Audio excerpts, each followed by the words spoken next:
Hello, and welcome to Scrapbook Storytime, Episode 1. Welcome.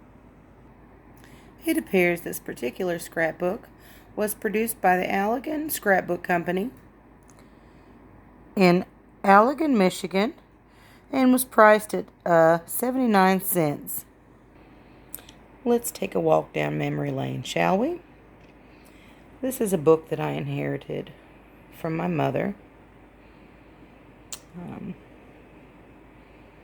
So later down the line, I think we'll get to some of these articles that are on the back pages. But for now, we will focus on the scrapbook itself. This is exclusive Kennedy pictures, first in a series. Now, first off, what a beautiful, full of life photo that is. And I just want to take a moment to reflect on how simple life seemed, even though for JFK we know it wasn't. But the times, everyone was much more relaxed. But they looked so happy. They didn't need all this excess to find the happiness that we have in this super speed world that we're in right now. I really love this picture. Reprinted from the book The John F. Kennedy, a family album by Mark Shaw, published by Farrar, Straus and Company Incorporated.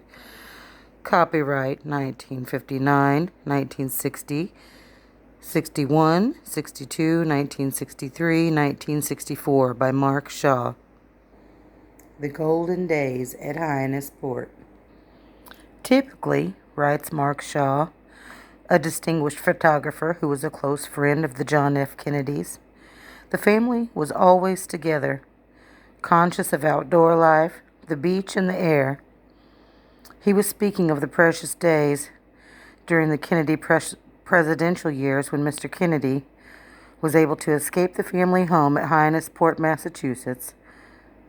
Most afternoons were spent walking and talking and playing with the children. In the example presented here, daughter Carolyn is pretending to feed her father, perhaps with one of the flowers from the field around them. The president playfully goes along with the game, and Mrs. Kennedy is amused. The delightfully intimate glimpse of the Kennedys is the first from a portfolio of 15 similarly warm pictures of the family by Shaw that will be printed exclusively in the Daily News. The series is being started today to commemorate what would have been Mr. Kennedy's 47th birthday. Tomorrow, breakfast time at Georgetown.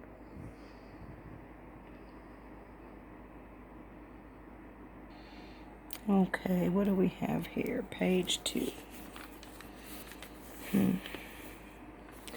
I have put it out through social media in several places that it is really my desire to give this to John. I want him to have this book. I really believe it would mean a lot to him.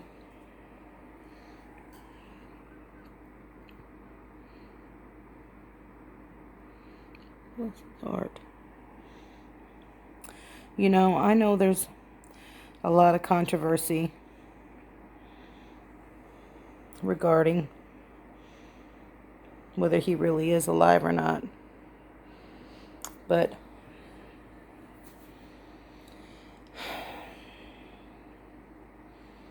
if he is, I really hope I get the opportunity to give this to him.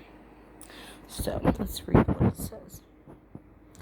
Mrs. John F. Kennedy and her children, John Jr. and Carolyn, kneel in prayer before the eternal flame at the Kennedy grave in Arlington National Cemetery, Friday, the 47th anniversary of the late president's birth. Earlier, Mrs. Kennedy and Carolyn had attended a memorial mass in St. Matthew's Cathedral, Washington. In the smaller photo, John Jr., John, to his late father, salutes the grave just as he saluted the casket, the day of Mr. Kennedy's funeral, November 23rd.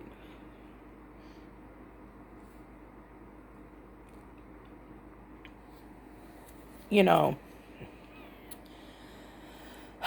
I'm 47 right now, and I lost my dad when I was 8 in 1981, and I've always felt such a closeness to these kids, and for some reason, most especially John, even though, I clearly have never met them. Okay. Let's see. We're 6 minutes in. Let's try to see if we can get one more in. His sanctuary.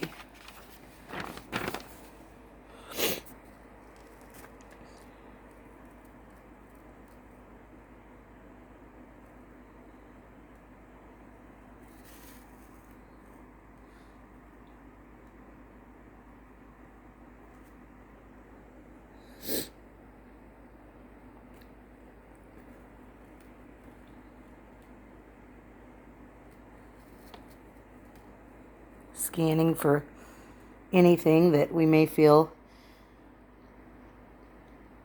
you needed to see. Okay.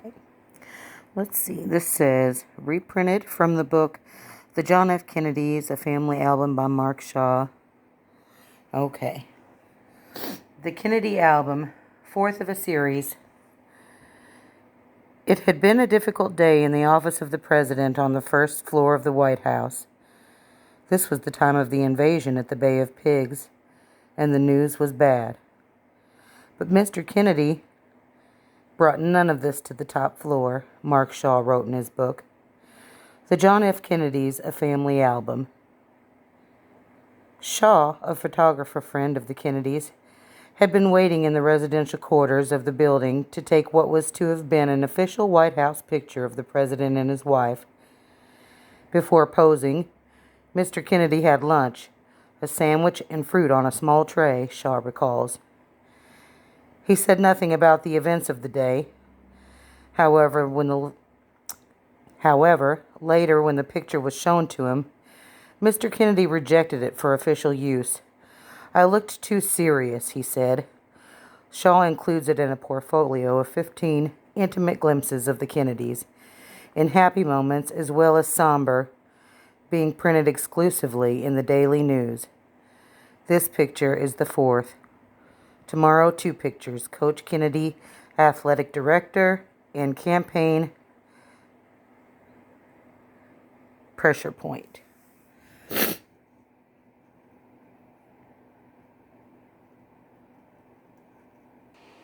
Okay, y'all, I'm sorry about the sniffle. It happens when you get emotional. And this definitely is hitting my tender spot. So we'll do one more. I see we're 8 minutes and 50 seconds in. I don't want to make it too long. And I want to have other episodes of story time. Okay, let's see what we got here. Let's do this one. It'll be easier for me to get to.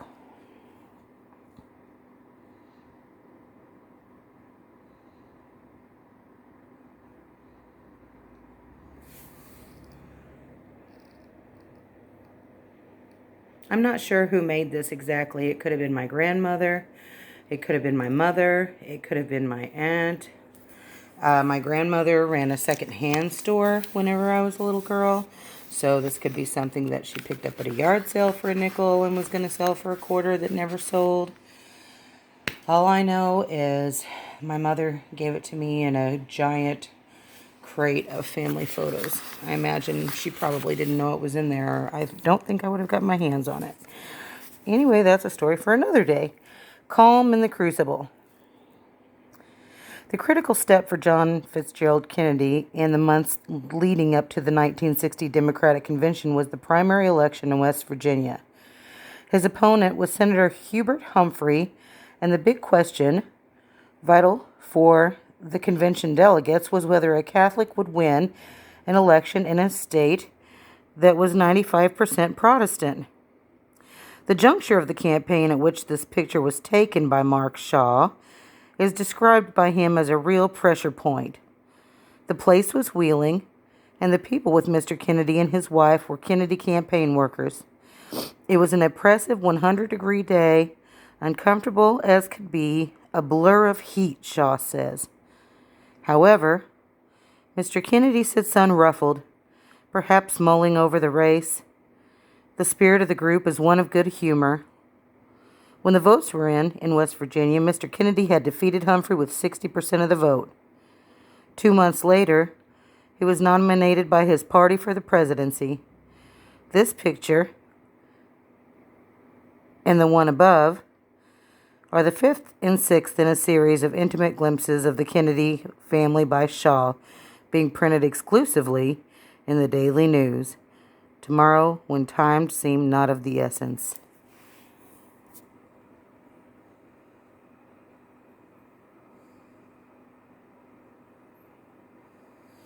And y'all, I think that we will close the story time for today. We've got more of the book that we can do in a further episode, but I don't want to make the video so long because I know we're on the information superhighway, and I want you all to be able to get back to your lives. And I appreciate any of you who stuck around this long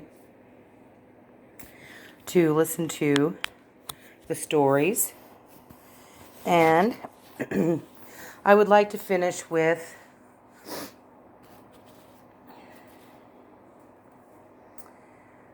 just a word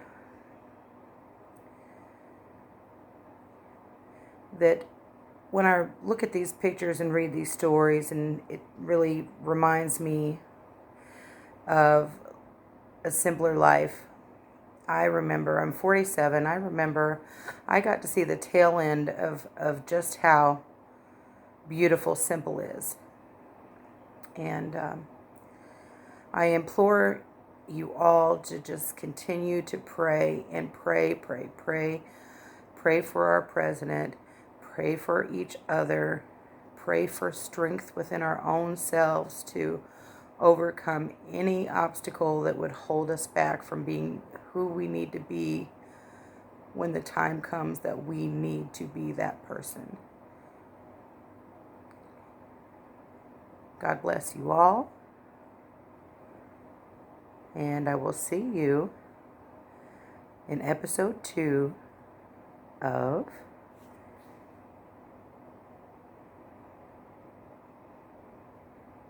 Scrapbook Storytime. God bless. Good night.